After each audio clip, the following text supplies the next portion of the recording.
Yo, it's Monday. Welcome to the Monday Midsole. I'm your co-host, Kev, a.k.a. Buckeye City Soul. And today, we got a great show planned for you. But let me go ahead and we kind of push for time. You know what I'm saying? We down to the hour. You know what I'm saying? We got a guest. You know, we want to talk about some things. So let me go ahead and pass it on to the old man, Claude Banks. Who? What? Claude Banks. Remember you was in live? What's good, fam? It's your boy Polos and J's, the OG Jay Walker. What? It's my daddy's watch. That's my daddy's watch. You can't even say watch. I'm say little clock. How y'all keep interrupting my intro, man? Let me get the intro out. What's good, people? Excited to be here. And man, we got a stranger that then came back we ain't seen in a while. What's good, Mo? What's happening? It's only been like 3 weeks. What's good? Something like that. What's going on, everybody? It's your boy Mo. Making a special guest appearance. Trying to do better. And we're gonna kick it over to Mr. Molly Mall. Appreciate that. Y'all, usual suspects, what's going on? It's your boy Molly Mall here, leader of the Light Skin Legion. We are excited. We got another great show, as Kev mentioned. And listen, I am super excited. We have a great guest joining us today. We got CEO and founder of RARES app.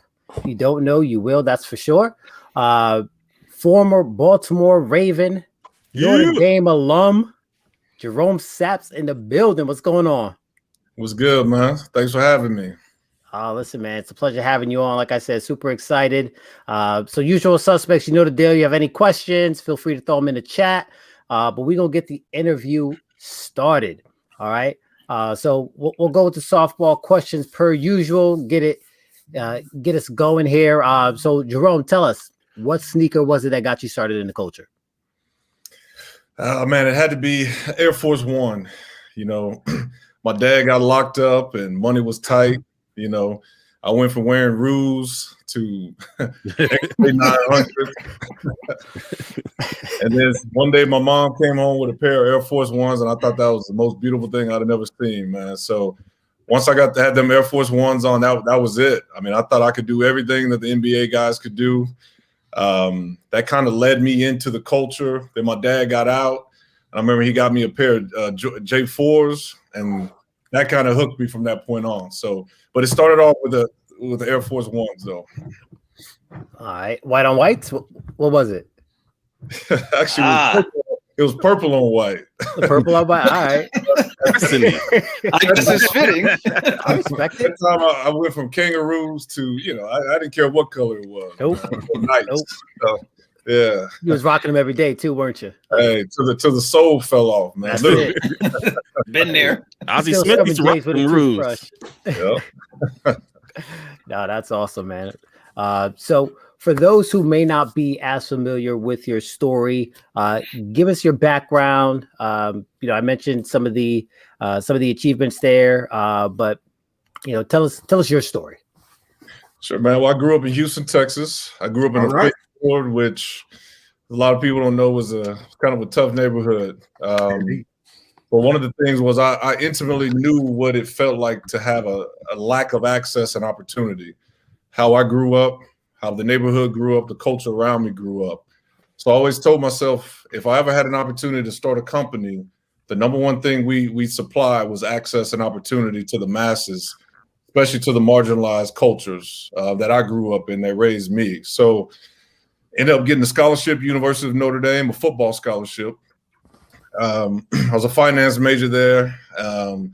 You know, football seemed like it took all my time, but I knew finance was something I want to get into eventually in life.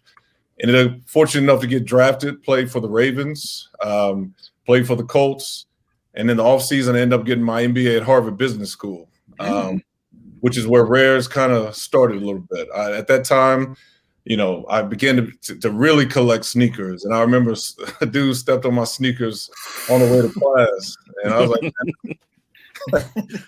man, this dude don't know no better, man. So, I remember Debo about to come out. Like to got dealt with. I remember reaching over and like, all right, good. He didn't step on the laces. You know what I'm saying? Yeah.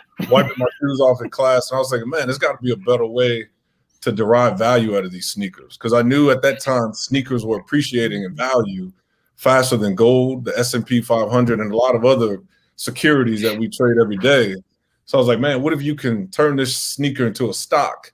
And instead of having to wait in all these long lines and do the lotteries, you can essentially just invest in this stock, basically. And that was the start of RARES, literally, in my class at Harvard after getting my sneaker stepped on. So that's what was the time frame? What year was that? This is about 2006. So 2006. Okay. There wasn't any laws or regulations at that time that allowed me to do that. So literally, I guess fast forward about 4 years ago, I was in Vegas and I was like, man, here's my chance. Because when Obama left office, he changed the rules and regulations around Regulation A and basically which allowed for non-accredited investors. So with that changed the whole landscape. So with Regulation A, now we could do what we're doing now. We could turn a sneaker into a company, and people can now invest in that company, and the value of that company is derived from the value of the sneaker. And that's how I'm able to do what we're able to do with RARES, basically. So I remember coming up with this, the concept, and the first person I called was a securities attorney. And I cold called. I was like, yo, I know you don't know who I am, but you and I are going to be good friends in about a year. Who was this kid, you know? And the crazy thing is we are good friends. He's an advisor and a business partner too. So he was like, listen, man, you can do this with sneakers. You can turn this sneaker into a stock, or essentially a security. Correct. That can be divided into thousands of shares and allow people to buy shares in it. So essentially they don't ever have to deal with the sneaker. You know, they can derive value of the sneaker without ever having to physically own it, basically. So my whole thing is like, this is not to replace buying sneakers, because I'm a sneakerhead myself. You know, I want to buy sneakers. I want to be fresh with it too. But that whole concept of, you know, buy one to rock, buy one to stock, this is literally now a stock. Like, you don't have to stock it away in a garage or, you know, wherever you stock your sneaks at. This is literally a stock-like asset now that you can invest in, and you can derive value of it. So when the value of that sneaker rises, so do the shares you own in that sneaker, like any other traditional stock. So that's the premise of RARES right there. We literally created the world's first true stock market for sneakers. Yep. That's awesome. That's awesome. So you took one of my questions here. It's going to ask how you came up with the concept. It's funny, right? How genius works. It's the smallest things that create innovation. So there are other apps that do something similar, right? So like Rally. So Tell me, like, what differentiates RARES app from Rally? That's a great question. So Rally specialized in automobiles, which I thought was brilliant. They took collectible automobiles, $1 million cars, $2 million cars, and said, okay, well, most people can't pay this for a collectible automobile. So why don't we split these cars up into thousands of shares? And instead of you having to pay $1 million for this 1985 Lamborghini Countach, you can now invest in it for $2,000 a share and still realize the appreciating value of the whole asset. So Rally started with high-end vehicles. Now they do baseball cards. They've dabbled with a sneaker or two. Right. But the difference with us is we specialize in sneakers. You know, myself and my whole team, we're all sneakerheads. And for the most part, we all come from the culture. We're raised in the culture. And as I like to say, we're now allowing people to invest in the culture, the sneaker culture. There's other key differentiators too. Like, we tell stories. All of our sneaker assets have documentaries around them. Because the one thing about it, you all guys know, every sneaker has a story to be told. What makes it cool? What makes it culturally relative? So for us, you know, we want to make sure that anyone who comes onto our platform looking to make an investment, because for the most part, these are real SEC qualified investments, and these are real investments that for most people will be their first investment. So we want to make sure that they fully understand what they're investing in, why this shoe is culturally relative, what was going on in the world that made it culturally cool, who wore it and why they wore it, and basically create that emotional attachment between them and that sneaker. So that's one of the biggest things. We tell stories. And also the biggest thing is we all we do is sneakers right now. We majored in sneakers because that's what we are. That's awesome. So you mentioned something that I had jotted down and I had wanted to bring up, right? The SEC.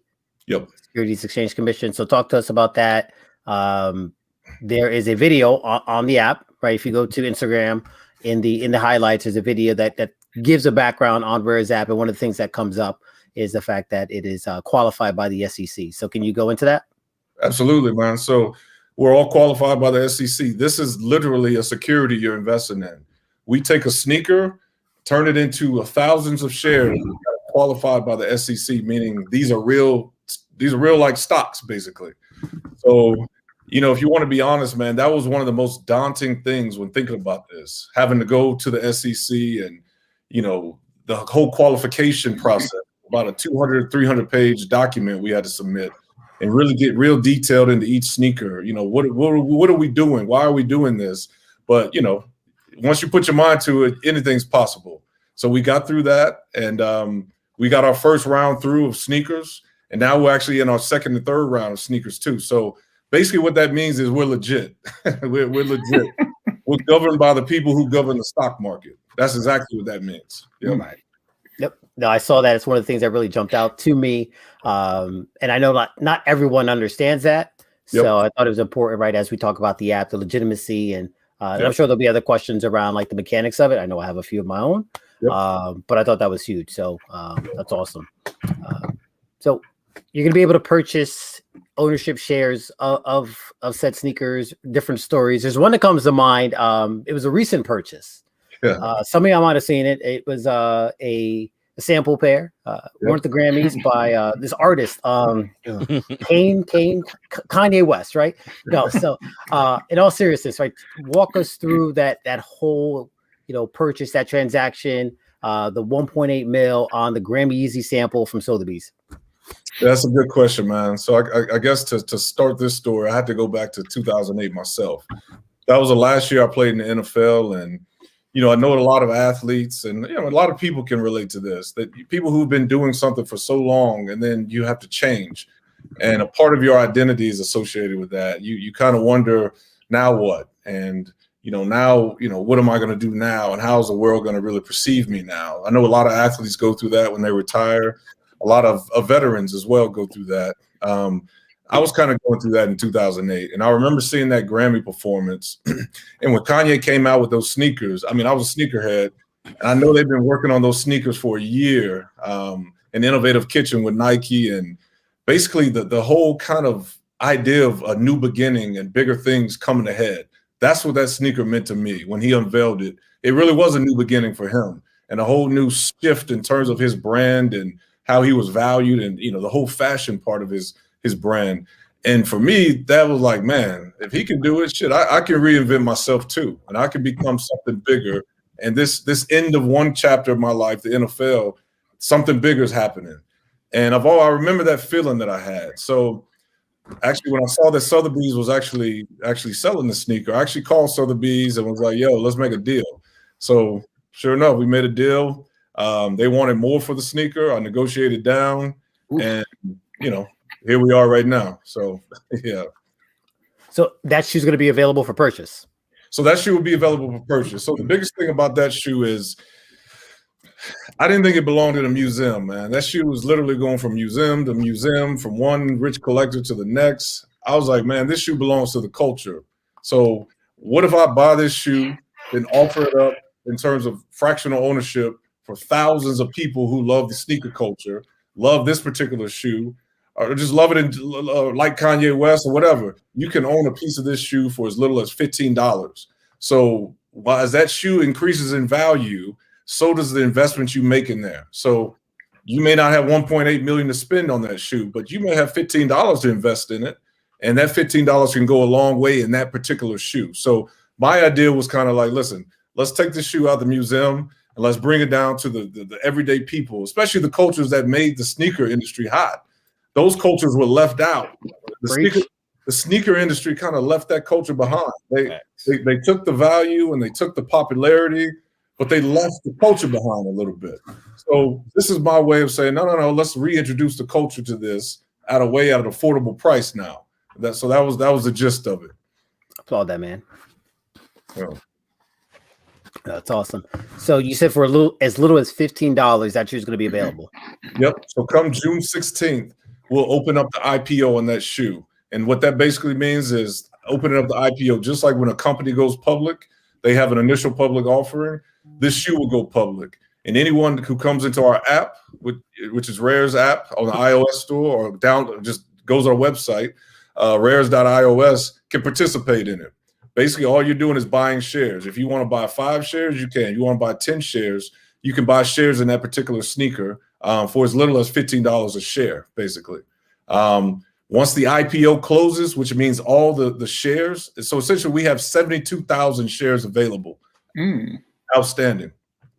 72,000 shares outstanding. Once all 72,000 shares are purchased, then that IPO closes and it goes into secondary trading, the same way that happens in the stock market.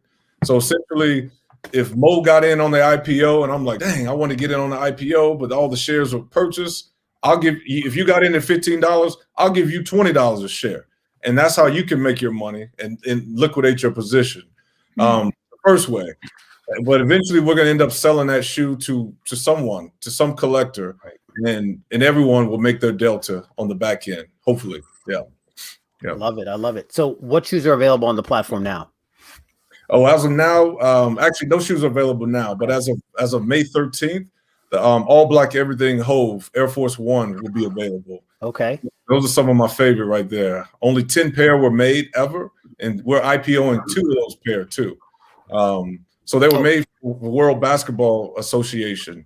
5 countries got 2 pair, and we have the Brazil and the China actually, and those shoes are one of a kind, man. So those will be our first IPO. Then we have another IPO dropping after that called the GOAT Collection. 2 pair of Kobe Bryant friends and family. Then we have 2 pair of 1985 Air Jordan 1s. One is the gray and white that just recently got retro, and the metallic blue. So that whole pack is being IPO. Yep. Nice. Oh, it's the pack. Oh, okay. So imagine like a mutual fund of sneakers, basically. Right. Gotcha. Yeah, I was on the site. I looked at Mall to build your sneaker portfolio. Yeah. Listen, you already know I can't correct. Yeah, I check it out too. That's awesome. No, that's sick. I'm definitely interested myself in grabbing some pairs, some shares. So I'll be excited to check that out. You can stay up to date on the Monday Midsole. We'll definitely be posting about it as the IPOs come about. And I like that it's full circle, right? You started with the Air Forces, and now that's going to be the first IPO. Exactly. Yep. And then it was the Yeezy that got you on your path as you was transitioning, and that was the pair that's got all the buzz. So I like Absolutely. it, you know. Yep. It all comes full circle. That's how life works, man, in crazy ways. Yep. Right. So I got a personal question because I am going to be a user, right? So as you accumulate shares and you make your profits, right? So 1099s, all that stuff's coming. Yeah, well, there's when you sign up on the app, there's a process that we have to get certain information from you, not because we want it, but because the SEC requires it, and that involves things like the 1099 and all that kind of stuff. Right. But So the way we laid it out, number. Yep, exactly. But the way we laid it out, we made it super simple, super seamless. It doesn't take long to get through. And once again, it's not that we want this information. It's because the SEC, who we're governed by, requires us to ask that information. Right. Yep. Patriot Act. All right, Yeah. very good. So I'm going to check the chat real quick. Fellas, you guys have any questions? Yeah, I got questions. First of all, Maul, you were on point because you still like I'm looking at questions and I'm like, damn, he hitting everything that I had question wise. So that's why I'm going to open it up. I feel bad that no. So I'm gonna ask. I know you talked about the Jay-Z's. I know it's like you said. It was you got the 2 countries. You got Brazil, China. I was looking. I saw. So Puerto Rico, USA, and France. Is the goal to try and acquire those pairs as well to bundle in, or is it going to be the 2 countries for right now? You know, Mo, that's a good question, man. Yes, we do want to accumulate all the countries, and that's kind of one of our strategies to IPO sets of shoes. Like, it's one thing to do 1 or 2, but it's another thing to have the whole set. So eventually, we will have the whole set, and we will IPO that whole set. Yep. Okay. And then I kind of dug in your background a little bit, so I don't think I'm like some crazy stalker or anything. I just like to be a little prepared. So I looked back and I saw you'd had a couple of other endeavors. You had the Fluencer, and I think 2013, and then 2014 you had Jinx. So one of my questions at first, which you answered, was I was going to see what was your background. I didn't know if it was technology or not, because it seems like you're going down that path of technology, but you said it's finance. So that kind of shattered that. But how did you get into the first two business ventures, if you don't mind me asking? That's a good question, man. Sitting in the meeting rooms with guys like Ray Lewis and Ed Reed, and I mean, I was so fortunate, man, playing with the Colts and the Ravens. Well, that was the Ravens, but even with the Colts, with sitting in there in the training room with Edgerrin James and Peyton Manning, I started to really understand how influence was working. And it wasn't necessarily the most influential people weren't necessarily the biggest celebrities and stuff. Those were the people that were paid as influencers. But the people who were most influential were the people you trusted the most, which typically were friends and family. And I started to see a shift in how marketing was happening. You know, people were wanted to be more educated on who was delivering the marketing message. They didn't want just some celebrity bringing it in. They wanted it to know that that person had some sort of credibility in it. So with Fluencer, I ended up writing some algorithms in terms of who was more socially influential to a brand, specific to a brand, you know, not just influential, because what does that mean? Like influential, who are you influential to, you know? Right. Are you influential to Nike? Or are you influential to Reebok? And how can you tell the difference, basically? So based on your social activity, I was able to tell and also tell a brand specific to them who was most influential to them. So it was really based on me being around a lot of athletes and really understanding that we just took brands' money. We knew we weren't influential. We just said whatever we need to say on the card to get that check. Right. And people more influential than us that weren't getting paid. And I figured, why not give people with social media that now had a bigger reach a chance to get paid too from brands for being influential? So that was how I got into tech, really. Okay.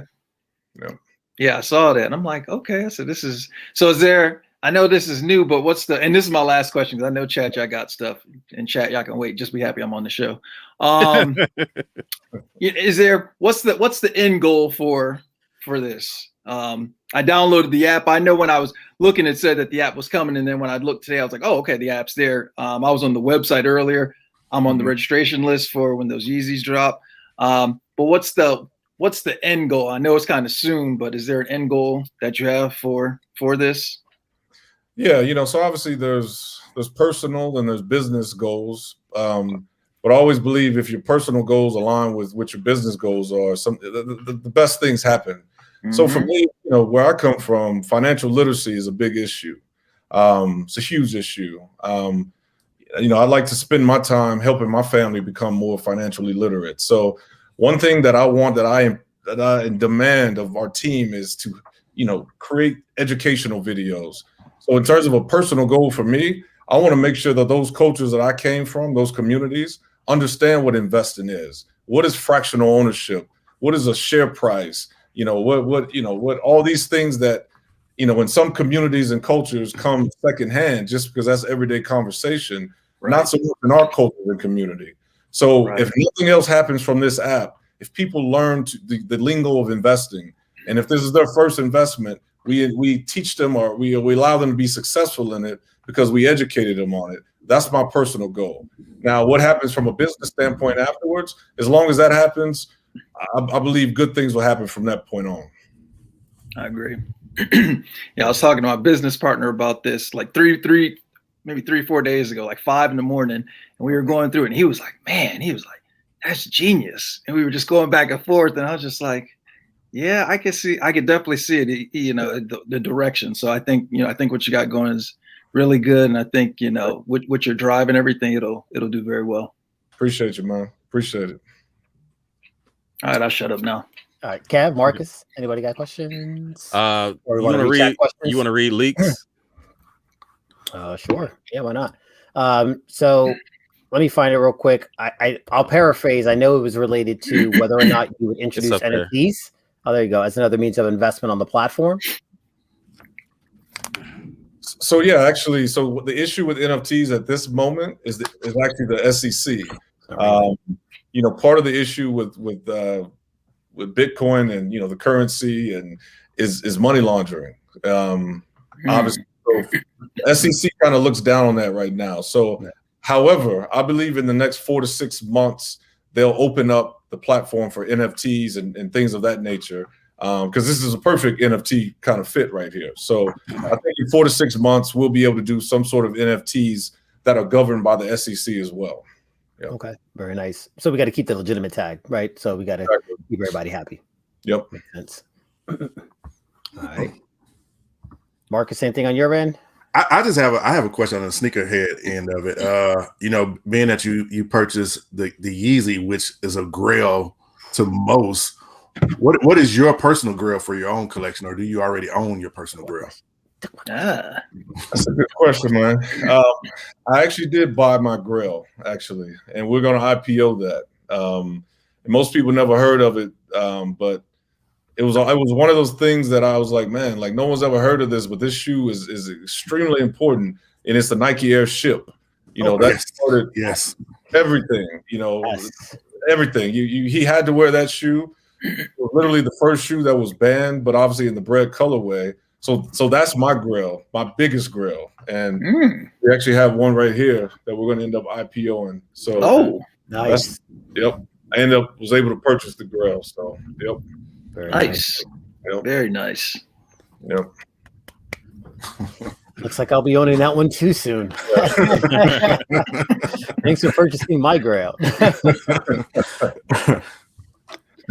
So you said it was June 16th, right, for the Yeezy, and it was May 13th for the Air Force. Yes. Sir. Okay. Oh, but you know what? There was one other one that you had on there that you didn't mention. Oh, was it the bread? There you go. Yeah, the bread. Put it all out there. Put it all out there. Yeah, we're actually going to be adding more as we go. So, I mean, eventually, I believe by the end of the month, we'll probably have 10, 20 shoes on there to IPO. That was my question. So, like, in terms of quantity, right? Like, is there a limit or a goal? Like, by year end, we want to be at X amount of pairs, right? Like, how do you see scaling this? Man, that's a good question. The biggest thing is just making sure we do it right from the first, second, and the third one. Making sure we handle our scale the way we need to, with all the load management and stuff on the site. We already tested once, and I think we passed. But so in terms of goal, we have no goals. The only thing is we want to get to is more of an Amazon type feeling. When you come on, you have selection, you know, and obviously that keeps people coming back when they see other new things every day and stuff like that. So obviously we got to crawl before we walk. But as of now, we have about 260 sneakers right now that are waiting to be IPO'd. So we have a lot of inventory, and we're waiting to get that Amazon feel when you come on. There's a new one and all that kind of stuff. So in terms of a goal, we don't have a goal right now per like how many we want, but we'll get to 10 to 20 a month relatively soon. Very nice. Yep. My final question. So they'll IPO, right? And say someone buys a large quantity, right? They own the majority lot of the shares. How do they go about actually purchasing the shoe, right? Sure. If they want to own the actual shoe. That's a good question, man. So as of now, one individual investor can only own 19.9% of a shoe. That gets into kind of ownership and taxes and stuff like that. However, if you want to buy the shoe outright, you can contact us, and based on the price, we'll sell you the shoe. Kind of like online, offline type thing. So, but you know, if you go through the process, 19.9% of that particular shoe is the max. Yep. Oh, okay, nice. Marcus is going to contact you about those Yeezys. There you have it, people.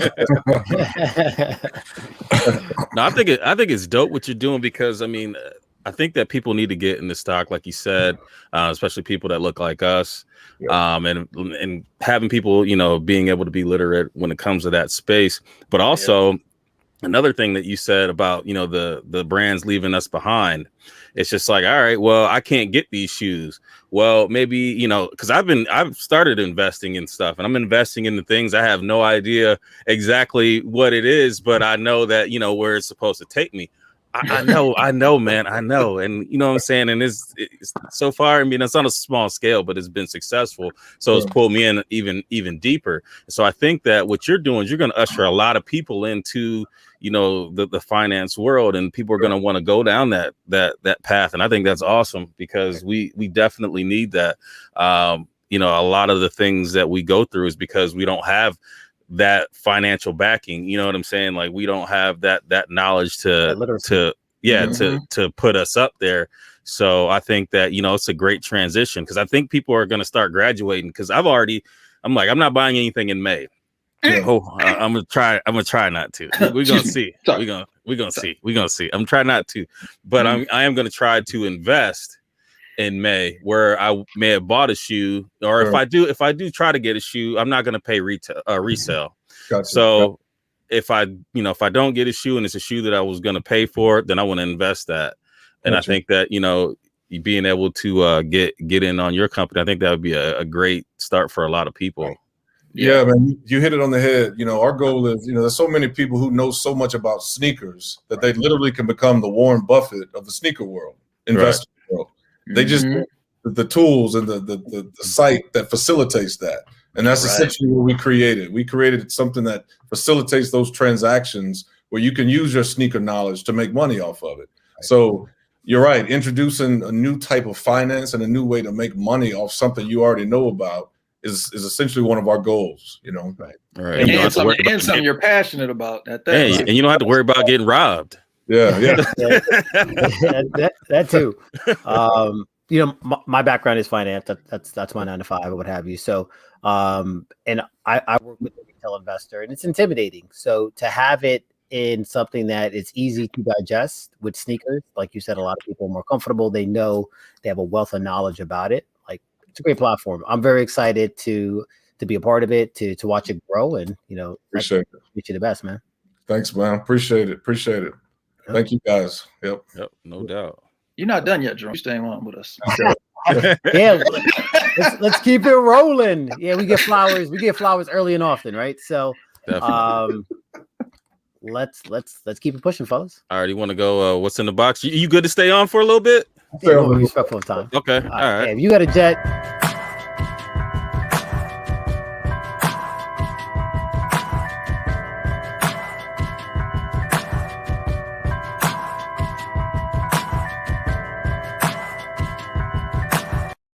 What's in the box? This is where the part of the show where we talk about what we picked up in the past week, and then also go through what's coming out in the next week. Hey, hold on. So all you got to do is turn on what's in the box, and it gets rid of Marcus. Listen, I think his net zero. He's having some internet issues. You got a Texas Twister out there. And I'm just messing with you, Jerome. As far as your time, I understand. I know how it goes. I'll be getting beat up. You're in the corner now, bro. Well, Jerome, man, show us some of your. Yeah, we'll be humble to our guests. You can anything that you picked up recently that you want to share. Yeah, man. Actually, these Music Box 25th anniversaries right here. You know, I love the details on them. I was gonna say you could. That's wow, crazy. Yeah. You see the etching on the heel. Yep. Yeah, that's nice. Yeah. So. You said recent pick? Oh, okay. I like that. Yeah, buddy. Got that TV in there too. Mm-hmm. Yeah. So those are some of my favorites. Is that going to be on the app? On the app. every pickup's a write-off now. It's beautiful. These right here. These Dr. J's. Game worn. Dang. Autograph. Yeah. I'm a little upset at Dr. Jerome, where the gloves at? You handling the merchandise. Yeah. Where the gloves at? I said the white glove service. Where the gloves? Wrong company, sucker. That's what's up. These 85 lows, brand new.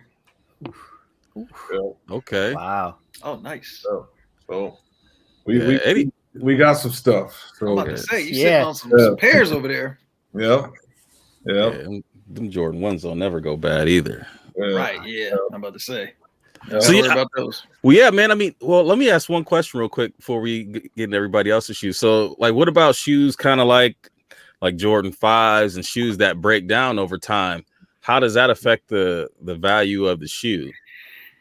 Well, I mean, that affects the value, obviously, right? That's why Jordan 1s are so popular, because there's no air pocket. One of the reasons why they're so popular. But all that's calculated into the value of the shoe intrinsically, I think, Okay. Speaking of that, we do get into newer grails too. Okay. Our biggest thing too is if we get into a newer grail, we're gonna get the whole collection too. Okay. I would tell you what we have. I got you. No worries.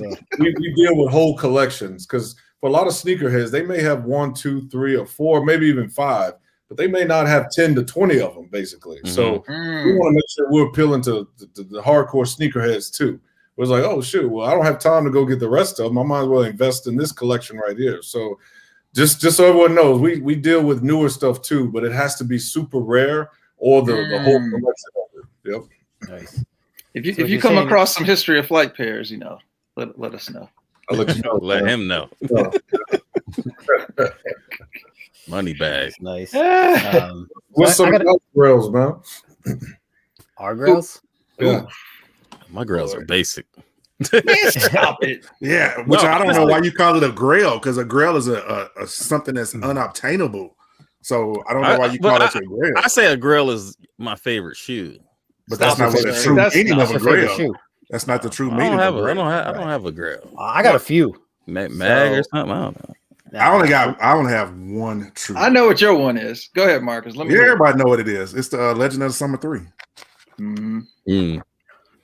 You like Dorothy, you click your heels and go back to Africa. That's all right. I mean, you got more red shoes than I do. But they ain't glittery. What's your style? And don't say that bread for either. Man, I don't know, man. The bread for Man. Oh, God. Anyways, it all depends, because you know me, like I have like all these different pieces of collection. So if we're talking about Kobe's, then it's going to be the Throw It Down Shannon Browns, the Inspector Gadget 5s. The Mango 6s, which after he passes become a little unattainable. Yeah. The Kyrie 1, the Uncle Drew, that pair, and just for personal, the Yeezy 2s, right? October, the Plats, and the Solars. Stop it. Everybody in the chat, put what y'all grill. My grill was the Tokyo 5. Yeah. It was. Right. Like was. It's So gone. you're like Indiana Jones. You grab all your grills. Yeah, exactly. The grill hunter. Yeah. I sold them. Crikey. I sold them. We're gonna call you Buffalo Jones.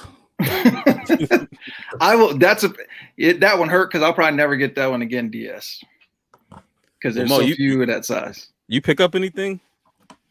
Who, me? Yeah, you. Yeah. My camera look horrible. But then get off the camera. It looked like you was taking a shower. Oh, me? No, Marcus. You know you don't shower, bro. So I picked these up locally. Okay. Oh wait, shoot. I got a story on those. I hope I get mine soon. Yeah, I had to do it. But now I'm done. I am actually done till May. It is May. Sucker. Oh, I mean, I'm probably done till June. That's a lie, bro. You're gonna buy those shadows. And them South Beach is gonna be dropping. Oh, dang! You know what? Never mind. Yeah. Yep. Yeah. See, That. you see. All right. I got a few pickups. I got the UNC 4s. I will be taking that tag off. That's gotta go. Yeah, I don't like it either. But these were must. You know what I'm saying? Carolina, and the Harbor Classic LeBron 8. LeBron James. LeBron. So these are my two pickups. I got these two. Really? Y'all gonna just show the pairs? My pair. I might as well just go pull out my pair too. Man. Yeah. Really? Oh, Mo, you ain't got them. What can I say?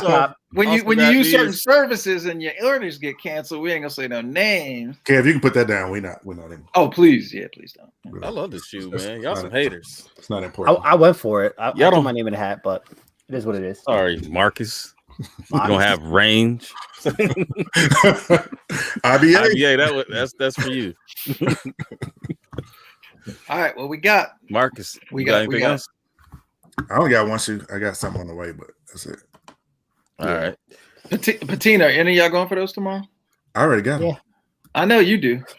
No, I had an opportunity to get them, and I'm not gonna do it. That was more for Kev because he said nothing in May. I'm not gonna do it. No, I'm not. Okay. You're gonna regret it. No, I'm not. There you are. That I'm not quality. gonna wear. I'm not gonna wear them. Sir, you got Laser Force. I do, and I don't wear those either. I know exactly. I just took them out of the. They just got kicked out of the cases today. He won't wear them, but he'll rock Uggs. I don't understand. I will rock Uggs outside. You know, in the yard. What is that? So is that everybody? Yeah. You getting the patinas? You already got them? For them. I'll go for. No, I didn't get them. Okay, you didn't. I'm the same size as somebody, and oh, okay. Yeah, I mean, not for any reason. I'm just not. Yeah. What's on your list? Is there something coming out soon that you want for you personally? Not RARES. Not the app. Yeah. Actually, the just Travis Scott's, man, the Air Force Ones. Yeah, those look nice. I like those, man. I'm an Air Force One guy, so okay. That's what I'm gonna go after, actually. Okay. Well, I tried to go after them sixes, and they said nope. Yeah. So I'm not paying resale on them after them Armaniers. I'm trying to convince my brother to send me his for retail. No, that's a terrible brother. When did your brother become a sneakerhead? Man, he's been had sneakers. This man got, he's not ridiculous like us. He's probably got about 60 pair. He like James? No, he's not like James. Last time I seen him, he had on some Starberries and stuff, man. All of a sudden, man, he had some jellies on. No, yeah, that on. Get out of here, man. I wouldn't let him leave the house with that. I like those LeBrons. The LeBron lows I like. They're okay. I don't like that colorway too. Per se. The 18s. But he had a dope pair. He had a taxi pair on the first game back. Was that Friday night? That was pretty fire. I did get the purple pair to wear my Raven stuff. Hold on a second. Hey, Jerome got to jump off. Okay. Jerome, appreciate you for coming on. We need to talk. I wanted to snag you, but so what's the best way to contact you? Man, you can hit me up on social media. It's just at Gerome Sapp, with Jerome with a G, or at RARES app. That's a good way, man. And I'm always responding to social media too. Oh, okay, cool. Awesome. I'm gonna message you after the show.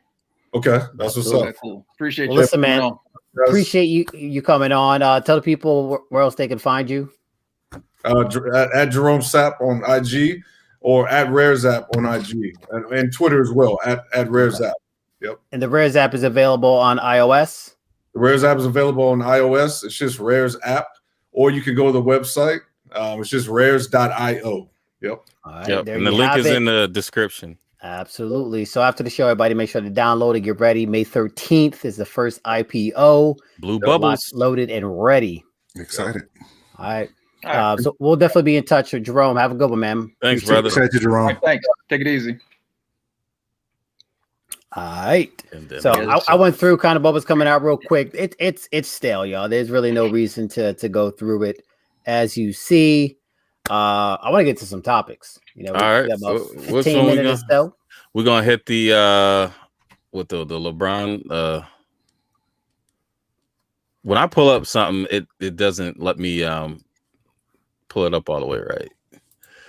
So we could talk about whatever, I guess. I thought we were talking about the what were we talking about? The Mambacita? Hold up now. How are we gonna get never mind. What's up? Not good. Yeah, so we had the Mambacita drop on Saturday for Gigi's birthday. We have LeBron versus the NYPD. LAP. What did I say? NY? Mm-hmm. Force a habit. LAPD. But yeah, let's get into it. Let's hit the Mambacita. I got the Mambacita.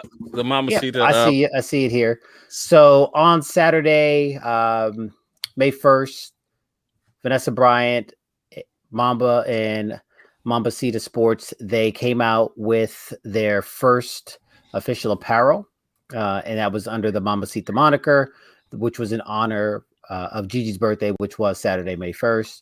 There were a number of sets. They had a purple adult set, the black adult set, which also came in kids, and they had mask. They had mask as well. So I thought it was really dope. A lot of the NBA teams supported it. So you saw them rocking it pregame. Kyrie bought a set for the entire Brooklyn Nets team, and they all rocked it yesterday. Prior to the game, Warriors they had supported. The whole team had their set, which they wore pregame as well. So it did garner a lot of support. The proceeds went to the Mamba and Mambacita charity. So all the proceeds went to charity. Your boy did cop. I did get some. Despite the price pockets. Point, which there's a little sticker shock. I'm not gonna lie, y'all know I'm cheap and frugal. So I peeped it and I was like, I added to the cart. I just got the men's hoodie. I can't do men's set, right? You know what I'm saying? Like, sizes don't match. You know what I'm saying? Yeah, because we can put you on. Don't be doing no component sets and stuff. Well, listen, a lot of people were rocking the set around the league. That's just not me. For sizing purposes, I can't do sets, right? I'm saying like I need a large hoodie, different size pants, all that good stuff. But I got a set for my daughter, so she'll be chilling. She got the purple joint, and I copped the black hoodie. So y'all see the prices, y'all know what it is. It was a pretty penny, but it's going to charity to write off. I posted it on my Instagram. And like my petition, it was received with some very interesting feedback, primarily around the price point. Those feeling that it was too high, it had priced out those folks who would want to contribute, right? They kind of own a piece of this moment, so to speak. So I'm interested to see what everyone else's feedback. Chat, what do you think? Did anyone else cop any pieces? Just in general, what's the overall sentiment? But the crazy thing is, we will sit here and go out here and buy X number of pairs of sneakers per week at $200 a clip. So some of us are probably spending $800 a month, which is $9,600 a year. But then you want to sit here and have an issue with the price point of, the hoodies, $300 something, stuff like that. Like, hey, but you're paying that for shoes, and then probably the same people who are complaining are probably paying for well, it depends. If you don't get fat, if you don't overly wash your stuff, you might be straight. It'll, it could last, but these niggas don't buy no clothes. They be wearing them Walmart t-shirts that they get 3 in a pack of $10 and shit. Them niggas don't put no money in clothes. It's all about shoes. That's their whole fit. So, but that's the thing, right? It's like, but is it that dope? Is it that dope? But think about some of the shoes we bought. Are they really that dope? True, but I think with the shoes, though, at least you know what I'm saying. Like, you can get your bread back. I'll play devil's advocate. I'll play devil's advocate here. So with shoes, right? The price going into it. Right. So mentally, you're already thinking, all right, I know foams are going to cost me $250, right? I know these J's are going to cost me $190. If I don't get them, I know I got to pay $260. These Travises, if I don't cop them, I know I'm going to have to pay out the wazoo, right? So I think you get a chance to process and rationalize that purchase. I think there was some sticker shock when it released because, it was a relatively quick activation. It was like Thursday and or Friday. Here's the information. You can sign up on the website. The website wasn't working. And then all of a sudden, Saturday morning came the official drop, and you got the link to the manufacturer's website and this part of the collection. So I popped in, and again, I'll be the first to say I am cheap. I'm frugal. Like, you know what I'm saying? Like, I'm counting pennies. And I looked at it, I was like,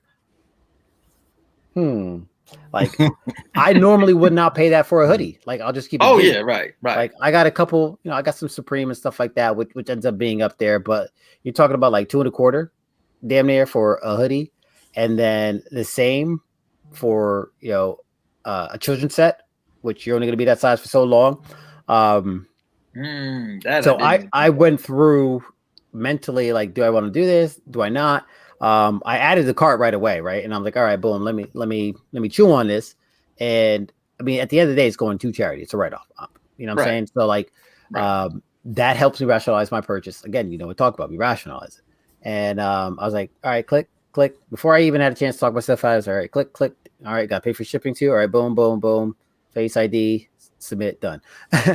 But I'm excited to get them in, right? And again, it was received with so much support. And I think that's what we have to remember. Like, what's the underlying cause? What are these funds going to be going to? It's going to help fund this charity, which is only going to help, elevate the brand and elevate the legacy of one Kobe Bryant, which I am 100% in support of. Are the pieces readily available now, or is it pre-ordered? pre-ordered? No. It's also so they were already ready. They were manufactured. She posted a picture. She's got letters and everything. She's packaging them. So there's some blood, sweat, and tears that are behind this. And just like when they re-released the fours, the undefeated fours, she had a card that went into every single pair. So in your box that you get when you purchase, right, there's a letter from her thanking you for the support and everything else. So I saw some really nasty comments on my page, some that I don't even care to repeat. If you want to check it out, by all means, feel free. But there were a lot of nasty, visceral things that were said and aimed at her in response to the price and the fact that she put this out. And I just don't see where all the hate's coming from. Yeah, I mean, you can choose not to buy it. I mean, at the end of the day, that's what I'm saying, right? You don't have to buy it. Like for me, go ahead. No, I'm sorry, real quick. So if they were still with Nike, this is a separate entity. They still could have done this, right?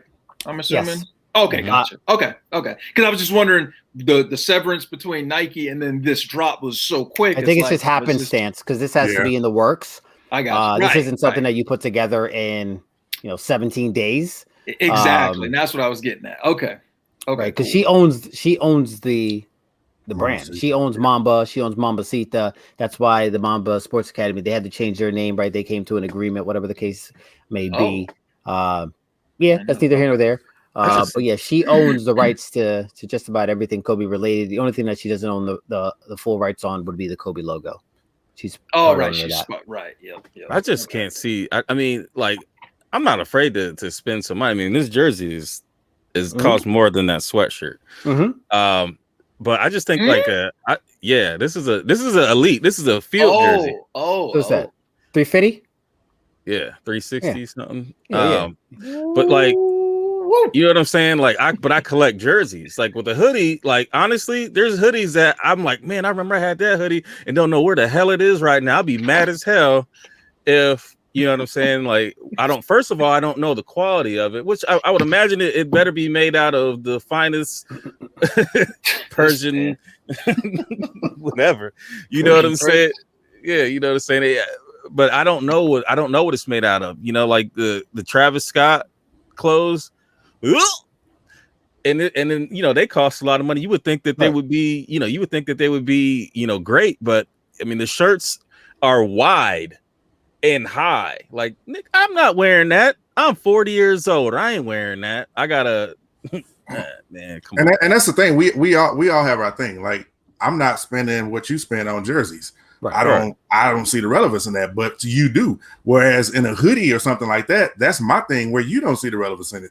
It's everybody has their own little thing, their own niche. Like we were talking about hats not too long ago. I'm not spending $50 on no hat. That's crazy to me. But you got people out there that go and buy hundreds of hats a month.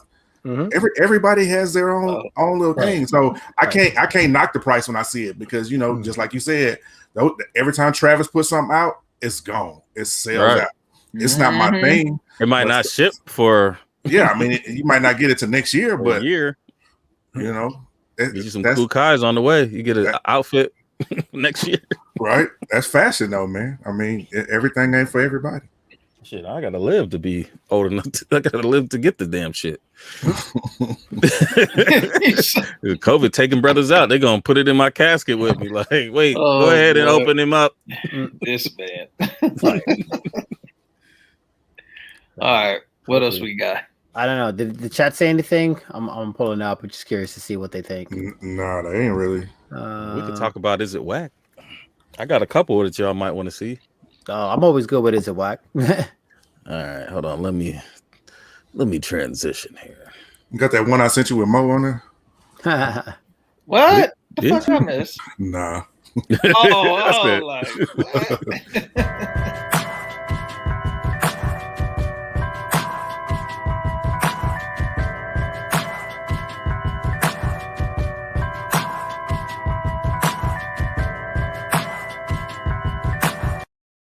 The first one on Is It Whack?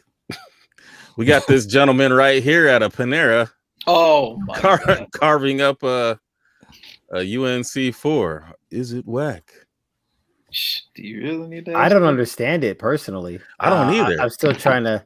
I thought at least it was like a food shoe. Right. Like it's I not thought the, it was like not a- the I thought it Dunk was a cake. waffle or you said cake. You know how they make them cakes? Yeah, yeah, Oh, yeah, yeah, like, yeah. yeah. That's what I thought Yeah, it was at first. I just don't get the association. I Yeah. missed the memo. Yeah, that he could. I mean, if it was a bread for, then I would understand. I'm tired. Yeah. Or the bacon not Air Max 90s and you got some eggs on the side or something. Like you just sitting here carving up a shoe. And then if we really want to get into it, he's carving up with a metal knife and then a plastic And then a fork. plastic Yeah, I was just curious where you thought you were getting with that. He ain't even got a serrated knife. This man got a plastic. Hey, you just somebody sitting at Panera like I wasn't gonna wash that dish. Oh man, I didn't even I'm see just that. lost. He got a mix of plastic and silverware. Man. Yeah, I think the Well thought out. I got one here for you. Like this is wrong on so many different levels because those are niggas' legs. I mean, why gotta be the light skinned dude though? Like, come on now, please tell me that's Photoshop. I mean, it's two light skinned dudes. I mean, what do you expect? I don't look like a light skinned dude. That look like a man's leg. Yeah. He Wait, look like some men's you know leg. what the worst part is? I'm assuming it's the shirt, but it looks like there's hands. Like us. Yeah, it's a hand. It's a hand. Yeah, it's a yeah. Oh my! It looked wow. It looks sus. And No words. The feet, No word. feet longer than his head. So that's your partner. I don't even know what the caption was on this. Well, we can throw one out there. Nah, it ain't chat appropriate. All right, here's this one here. What is it? Is it whack? J20. Got it. Well, yeah, I mean, is it whack? Yeah, We can I kind of get into it too. I like it. J23. Everybody knows them. When the releases drop, if it shock drop, that's where you hear from it first. And they pepper in these little bricks, booty, and then Nike gets to. Oh, they sold out. Oh, they're back up. Oh, they sold out. Come on, man. Like, they got to stop doing that stuff. I mean, I get you're going to make some money that way, but they are hyping these terrible shoes up, and people out here walking around like, check these out. Check these out. But if you're that easily influenced to buy some bullshit shoes like this, that's you're a what? You're a what? If you're new booty. Preach. Yeah, I mean, there's nothing wrong if you like them, but like when you get pressured in, because they do put you in that funnel, that where it's like, bubble there, where you're just getting inundated. Mm-hmm. Yeah, you gotta look start pumping you with like everything. You gotta look at the tongue, like, no, these ain't breads. These ain't bloodlines. What's going on? Garlic bread. But you hit the nail on the head, bro. There's affiliate marketing for every click on J23. You know what I'm saying? Like they're getting a kickback from Nike directly to help push products. So like, despite the fact that it's a paid app, you know what I'm saying? Like there's revenue to be made, and this is the way to do it. So even if you accidentally click, that's going to create a tracking ticket, and that's going to bode well for them. So here's my question. If you figure these hype shoes, so something like this, I get it. You push, J23, Nike might want them to push it, or Foot Locker, whoever. But when you have hype pairs that you know for a fact are going to sell out, it's like, what do you need J23 for? Why are you cutting them in on a piece of the pie when the way things are trending with shoes, it's gonna sell out? It's not Nike pushing them to do the hype pairs. They're doing that on their own. Correct. That's how they get the people. right? Right. And then based off the clicks, they're getting revenue for traffic. Every click, that's why it's all specific, right? If you click on it, you'll notice there's all this tracking stuff before it actually brings you to the Nike site. Oh yeah. Like the URL is completely different, and that's because there's the affiliate marketing. Proxy. In the same fashion that I push the Rakuten app, right? So each time I click on that, and I use it as a user and a consumer, it's the same deal. The only difference is the app is giving me a piece, right? So if Nike is paying 8% on that weekend or whatever, the brand might be getting, Rakuten might be getting 20%, right? They're just cutting me a slice of the pie. Right. Yeah. Yeah. So I mean, I guess it's whack, but it's smart. So yeah, I mean, it's whack to see, but I understand why it's done, and it's a smart business move on their end. Right. Yeah. Unbox is gonna start pushing Skechers. Stay tuned. Click on them links. I mean, let them keep doing it, man. Let them keep feeding the new booties and the other stuff. They'll use all their money, and everything else will be there for us. But their money is endless. No, we still don't have no chance. Everything sell out. Because saw them stimmies, man. Them new booties got 7 kids and stuff. They get them. Oh, glad I ain't got 7 kids. You damn close. You are on your way. Closer than everybody on the panel. Well, I guess close. Yeah. I guess you hit the pit stop. Yeah, I ain't got to worry about that no more. TMI. Trying to shoot up the club. We're gonna shoot up the club. Nah, the club is shoot. We don't put a silencer on that weapon. And shoot nothing up. Too little, too late. What else we got, Kev? You got another one of them joints? Don't think so. I got another topic though. Well, we could. Did we talk about this? No, we didn't. But we can clearly. Do we want to? I mean, we could look at Mambacita. But see, hey, these are retailing for $350. Here is the issue with this. It's just inaccurate because the Nike logo would be there, the Kobe logo would be removed. So you could do that with any brand. Take their logo off the shoe, and I've seen it before where it's like, would you recognize it? Would it still be iconic if you remove the logo or change the logo? They put the Mambacita on there, the Mamba on there. On what? On the bottom.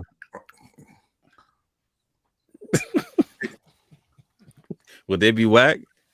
Would you wear? I told you it's like a hairless dog. It don't look right. So like them Shaq 3s at Walmart. Why it wouldn't work is that Nike still owns the intellectual property on the shoe. Right. So they can't come out with that shoe. They can't come out with a Kobe 6 and slap a Mamba logo on it. Right. Yeah. And even that, right? The Lotus pairs, they all resemble a swoosh because it's familiar to the eyes. If you put a completely different style logo on it, say a circle logo, as opposed to something that's got a similar shape, like it's going to be unfamiliar to the eyes and it's going to be disturbing.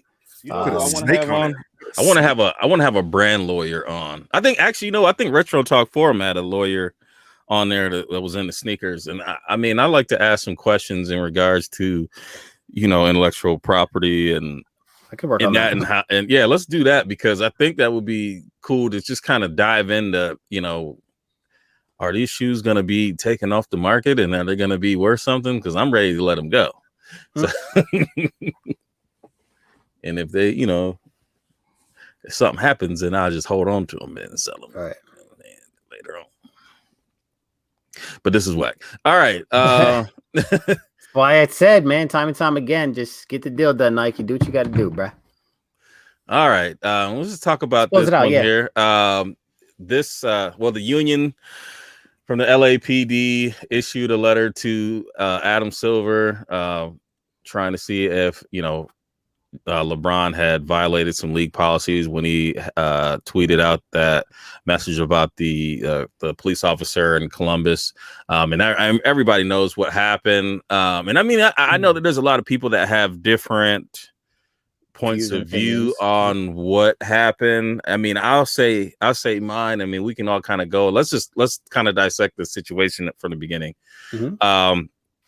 What I saw was the girl being the aggressor, and at that point, you don't know who is doing what. You just see somebody with a knife getting ready to stab someone. You see people all around not really doing anything until, you know, the cops get there.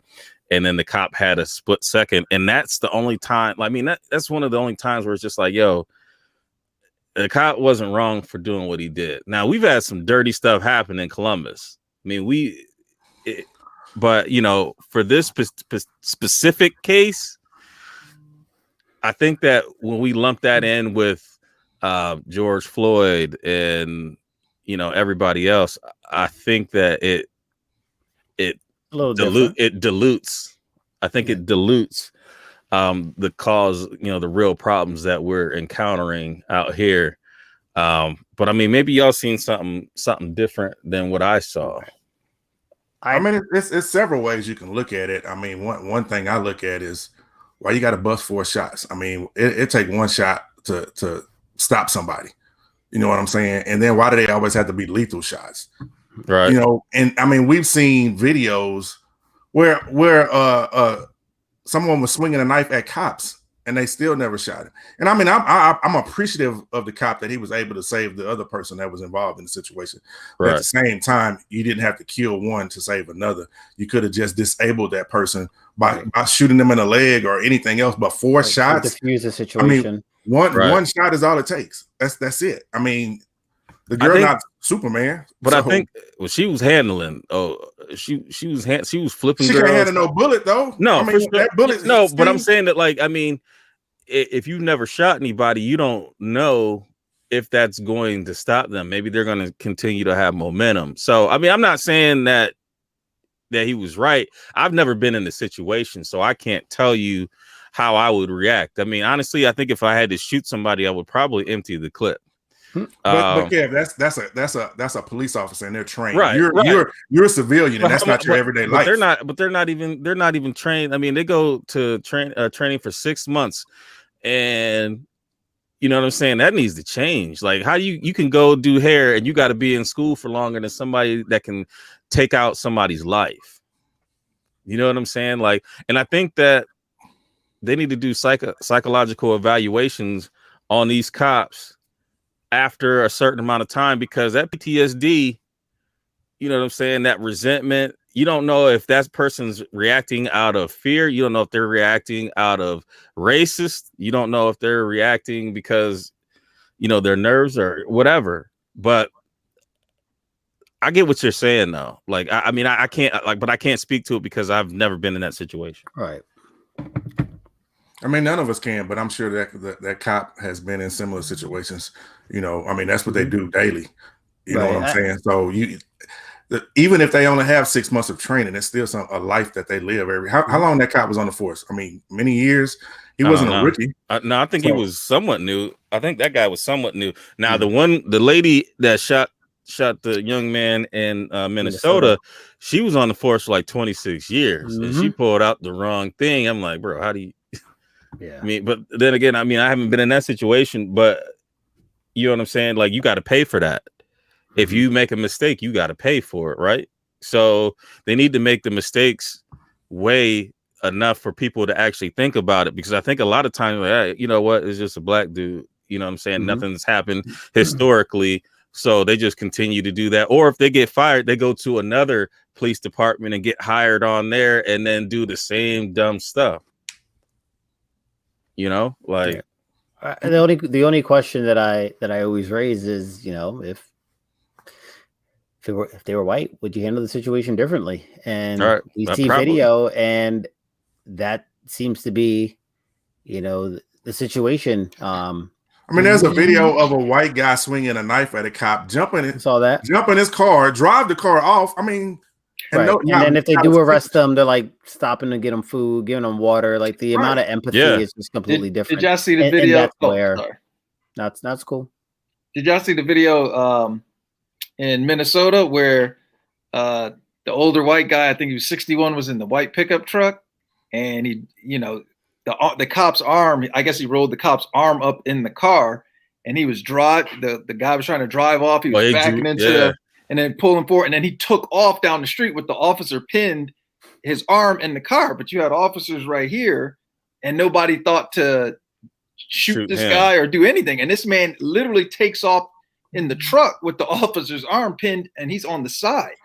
Now, they didn't show what happened after he took off with the officer down there, but I mean, you know, those are one of those opportunities where it's like you hit that window, and then you tase him, but or you do what you got to do, but you instead let him take off with the officer. Like, this man could have took his arm off. I mean, I guess the situation where you shoot him. I'm sensitive about these type of topics because I have been harassed and gone through a lot of shit with cops in my life. You know what I'm saying? And I've seen situations where there was a white person that was aggressive, and they were treated like, you know, like they were the victim. Right. Whereas I was treated as the, you know, the perpetrator, the assailant, whatever you want to call it. Right. You know, and so for me, it's different when I see stuff like this, because I mean, everybody, like Kev, you say you've dealt with it, but a lot of people in the chat, they haven't dealt with this, especially being a black man. You know what I'm saying? And I grew up in the hood. So already they came to the hood with the mentality of taking you out. That was already in their mind. So if you haven't grown up that way, you can't speak on topics like this. Right. You know what I'm saying? And that gets annoying. And even not growing up in the hood, I mean, like, I grew up in like a middle class and then went to a more affluent neighborhood, and that got me in trouble more than anything. I mean, because what are you doing out here? You know what I'm saying? And then it's just like, it's almost demoralizing, you know, some of the things that you go through. I mean, I remember in high school, I had a girlfriend, and my homie was in the back seat, and we turned around in this neighborhood. The cops pull up on us, 3 cop cars, mind you. They pulled a girl out of the car because she's white, and they asked her if we had taken her. Same thing. I had the same thing. And you know what I'm saying? I'm like, what is going on? I didn't even do anything. I was turning around. I wasn't even making an illegal turn. So, you know what I'm saying? Like, I'm frustrated with it. And I mean, and it happened in my city. And my first reaction was what LeBron said before I saw the actual video. And then I was like, man, that's a hard one to call. That's a hard one for me to fully direct all my anger towards.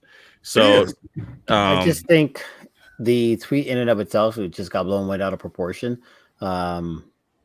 Accountability, I think, you know, to the average individual, why wouldn't you want that? Why wouldn't you want those who are supposed to protect and serve to be accountable? I mean, the fact that the president, you know, former president weighed in on his 2 cents, and then the LAPD, you know, the union calls for him to be investigated. I mean, listen, that's well within, you know, right, if you think that you've been wrong, but at the end of the day, to ask for accountability and responsibility, I don't think source. I mean, the little girl had been being bullied. You know what I'm saying? And that may be something that she dealt with every day. She might have hit her point of, okay, I need to do something to protect myself. We don't know what happened before that. You know, I mean, it's an unfortunate situation for everybody involved. Right. But you have to look at it from both aspects. We don't know what that girl went through being bullied. I mean, kids are cruel. I mean, I had somebody show me some stuff today about how a kid was treated by other, you know, classmates or whatever. And they cruel, man. You know what I'm saying? So who I mean, I know I've done some shit to people that fuck with me, you know? Right. So I ain't pulling. Well, let me shut up. I'm not incriminating. I think. Keep talking. You think that he deserves the backlash? I guess is really what. No, I mean, I think that what a lot of people that got behind, you know, the police officers are the same people that rock the blue line. I think that these people have a racist agenda, and they look for things to pick and take down, you know, somebody who is prominent. Now, LeBron took down the tweet. But like, how does the LAPD address LeBron, but they don't address some of the other things that are going on within their brother in blue? Right. You know what I'm saying? Like, I don't get that. Like, when I see people who are very outspoken on topics like, oh yeah, blue lives and but don't discuss Ahmaud Arbery, don't discuss George Floyd, you know, don't discuss Breonna. You know what I'm saying? Like, it's just like, man, we already see what's going on. We know what your agenda is. And, you know, the dude down in Cincinnati talking about he's not going to play NBA games. Bars, right. Yeah, until they expel LeBron from the league. Like, who said like, this? get out of here. Some dude from Cincinnati. Bar owner. Some little dusty bar. And you know, like I just don't I don't get that. And then I mean there's people that like Candace Owens that try to speak for Black people that don't have to deal with some of the things that we have to deal with, and you know, will just basically go against the grain, and then they become the mascot of the people who are supremacists. They don't look at them as equals. Even like you got the what's the guy in South Carolina, the senator out there, where he goes to shake Trump's hand or Pence's hand, and he just like walks by him, and you know, like, dude, you look stupid out there. You know what I'm saying? Like, I don't know what his experience was with the Black community, and maybe that's why he's taking his stance, or maybe it's a financial grab for him to be the token and to be the one that goes against, you know, everything that, you know, we're saying is a problem with our society. But Tim Scott, there you go. Yeah, I don't get folks like that. Yeah, I just don't get folks like that, man. And like I'm not somebody that tries to drive the wedge, man. I try to, you know what I'm saying? Like I said on Facebook, I'll be trying to, you know, throw out things out there to create a conversation, and then we can kind of discuss it. But my viewpoint is from, look, things aren't right. And there's a lot of people that, you know, some people agree with it, some people don't. But some of the people that don't agree with it, that have open minds, is the people I want to have conversations with, because they just haven't had that experience, or they haven't talked to somebody and got to that depth where they can understand and internalize it and empathize. So I see your point, Maul. I see what you said, but I just want to real quick. I just want to say something about new booties right quick, man. Go for it. Please just okay. No, so go ahead. So there's been this whole thing since our show about new booties. When I use that term all the time, and when we use it in the chat, that's kind of a thing. You know, in my opinion, you know, the sneaker life has taken cycles. When I first started collecting, there was not a thing called a sneakerhead, a sneaker collector, or anything like that. You know, back in the 80s and 90s. And as time developed and as people started collecting, then they became sneaker collectors. Then they became sneaker heads, which is also derogatory to some people. You know what I'm saying? Yes. And then in the early 2000s, the hype beast came, which is also another thing that's derogatory to certain people. To me, in my opinion, this is me. In the last few years, the hype beast has faded away. You don't see those guys walking around with, I mean, it's a couple of them, but like a lot of the guys who was all into the Yeezys and the Supremes and all that, they're not rocking that. You see them in Jordan 1s, right? You see them rocking Jordan 1s and all the other stuff. That's hype now. That's why I came up with the term new booties, because they're not hype beasts. They new booties now. It's a whole different phase of people buying these shoes based on what they see and not based on what they like. So I also say that there are newbies. When there's, again, you go back to sneakerhead and hype beast, there was a line between those. In my opinion, with new people in the culture, there's your newbies, there's your new booties. You know what I'm saying? Every newbie ain't a new booty. And if you take offense to that because you're new, that's because you're not understanding the way I'm looking at it. When I say new booty, I'm talking about somebody who, in my opinion, is doing things that I don't agree with in the culture. It's not me being a gatekeeper. I don't go out and tell nobody rules. Hey, you got to do this, you got to do that. I speak my mind and what I feel, just like everybody else does. Because the thing is, I see everybody with their own opinions about sneaker collecting. Everybody. Yeah. So again, it's, if you feel slighted when I say new booties, maybe you have to look within yourself, because my term is not pointed at everybody. When I say hype beast, my term is not pointed at everybody. When I say sneakerhead, it's not pointed at everybody. So if you're getting offended by that, that's on you. And that salute real quick. So I want to say salute to Yunte and to Dre Jungles, because I think they had an understanding of what, and Tony C, because I think they had an understanding of basically what I meant by new booties. I the people who I've talked about as far as new booties, none of y'all would ever know. Not even them. Yeah, right. And none of y'all would have ever seen. It was something between the five of us on the Monday midsole. Period. And before I even knew who these people were, and it was just things that I saw amongst new people who I've been seeing buying sneakers since COVID. Period. Right. Period. So if you're offended by new booties, then look at yourself and say, you know, maybe I am doing some things that people frown upon. If you look at yourself and say, I'm a newbie in this culture and I want to soak up and learn, look, I ain't got no problem being that person that you can go to and anybody else. I'm not the end all be all know all. I don't know every goddamn thing about sneakers. I can't tell you every story, who made it. I can't tell you all that stuff. I can give you my stories about when I picked it up, when I did this, when I did that. Right. At the end of the day, you know, I got love for everybody, whether you're new booty, your hype beast or whatever. I'm gonna call you that. And if I think you're a new booty and you come to me and you ask, I'm gonna tell you, because I've told I've told several people who I'm cool with, yeah, you a new booty. So I don't have no problem with that. I don't look at Young Tay as a new booty. So, and I'm glad he understood that I didn't mean it towards him. And I mean, and that's all we're gonna say on the New Booty Talk. I'm gonna use the word. I'm gonna make shirts about the shit. If y'all don't like it, cool. But that's my word, and I'm gonna use it. You know, just like Skip got his things he say and all that, looking ass and all. Everybody got that shit. New Booty is my shit. It ain't going nowhere. I'm trademarking it. I'm trademarking it first. Period. We gotta go back in the chat. You actually came up with that. And you ain't got no range for debate. I honestly just think that, you know, there was a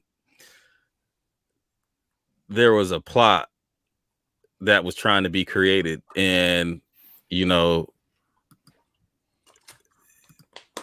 I'll leave it alone because that's how we got it. That's all we got. I got love for everybody. I got love. If there was a plot that was every show, period, intended to be created, it wasn't created. So well, yeah, I mean, and here's another thing is that this is where I'm progressing with things. Like if it's somebody that I don't like, I mean, I like most people, but there's some people that just black clouds where they just bring chaos and negativity. And these are people that I'm not going to be associated with. Now, I ain't gonna say anything bad about you, but I'm gonna stay away. You feel me? Like, why even, you know, waste your time?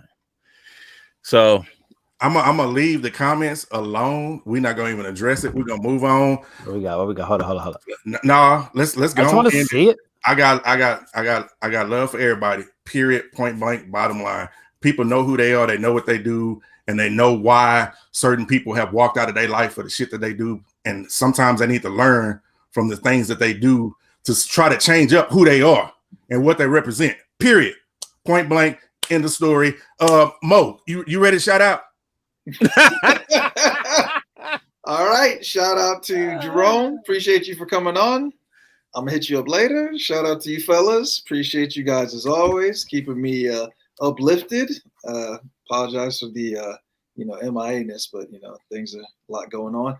Shout out to the chat. Appreciate you guys for tuning in. Make sure you hit that thumbs up if you haven't. Thumbs up, because I saw 3 thumbs down. Damn. But make sure you hit that thumbs up, and appreciate you for rocking with us. And I'm done. Don't rock too hard, you might fall back. Can I do it, y'all? Can I do it? Leave it alone. Yes, let's get the cord. Let's wrap it up. Production. Just let me know. Just let me know. Media. Boom. Usual suspects. Man. Usual suspects. Appreciate y'all kicking it with us. Hopefully you learned a thing or two, and you know, are as excited as I am with the app and some of what Jerome is bringing to the culture. Shout out to Jerome. Shout out to everyone in the team, the RARES app. Shout out to 11 ounces for setting this up. Much appreciated, Corey, Lindsay. Much love to you, and everyone. Per usual, have a great week. Marcus doing a Stevie over there, so. I thought it was Hercules from listen, I was on a podcast recently. So boom. I had a great time. I posted it on my Instagram. So if you got a moment, definitely go check it out. It's been a while since I told my story. So it was nice to chop it up with those fellas. And we'll be having a few of those guys on the show coming up pretty soon as well. So a little bit of a cross podcast YouTube marketing there. With that, stay healthy, stay blessed, and good luck on your cops. All right, I'm gonna go ahead and shout out the people who shouted us out. Appreciate everybody who kept up with the different promotions that we had on here. Definitely appreciate Gerome for coming on, man. Make sure you guys go ahead and check him out. Check out the RARES app. The link is in the description. I'm gonna go ahead and shout Key to Your Soul, Big Boy Sneaks, Mo, Reefing Power Girl, and everybody else, man. I mean, you know, I don't have any other ones on here for me. Tag me if you do that. That's the only thing I want to be tagged in. Don't tag me in your sneaker shots if I'm not in it.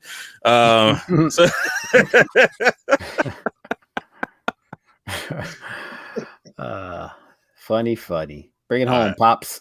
All right, man. Real quick, man. I had so much fun this weekend, man. Everybody came through. Go Weezy came through. IBA came through. Gone AWOL came through. Chaotic came through.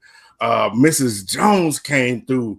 King Kicks 23 came through. Jumpman Eric came through. Trey D came through. Man, we had fun like we always do when Dallas do their sneaker events. We get together, we kick it, we laugh, we talk shit to each other, and nobody leave hurt. We just have a good time. That's what this shit is all about. I appreciate all y'all, man, for letting this old ass dude kick it with y'all. I got tired in the motherfucker, and they was just like, all right, we finna let this old man go home and shit, because they were trying to party to 5, and I was ready to go at 10. Nigga legs was hurting, arthritis kicked in, gout kicked in, bunions, all that shit. You know what I'm saying? But I appreciate all of them, man, for showing me love and kicking it with me this weekend. It was great. And I can't wait to the next event, SneakerCon, whoever coming through, we're going to kick it again. And that's what it's all about, man. I love all y'all. No matter how y'all feel about me, I got love for all y'all. With that being said, man, we'll see y'all next Monday. Peace.